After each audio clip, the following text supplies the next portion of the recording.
आरंभ है सीएम किसान योजना। 46 लाख क्षुद्र और नाममात्र चाषी को मिल 925 कोटी टंकार सहायता। नूतन सरकार आसिबा परे सुभद्रा योजना पर एवं आरंभ है सीएम किसान योजना। राज्य में 46 लाख क्षुद्र नाममात्र चाषी उपकृत होगा और 45,57,733 जन क्षुद्र और नाममात्र चाषी ये उपकृत होते और 39,303 भूमिहीन कृषि परिवार मध्य एथिरे उपकृत होब।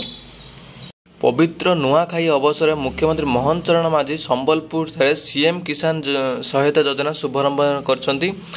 एसहित मुख्यमंत्री पीएम किसान योजना स्वतंत्र अभियान और सीएम किसान पोर्टाल रे कृषि सहायता करने और कृषि उन्नति समस्त चाषी भाई भौणी मान कृषि क्षेत्र में सशक्त करने मूल लक्ष्य रही राज्य सरकार कहते एवं चाषी कूलर हित आम सरकार समर्पित सीएम किसान योजना हस्तांतर होता सहित राशि चाषी मान अत्यावश्यक कृषि सामग्री जंत्र सहित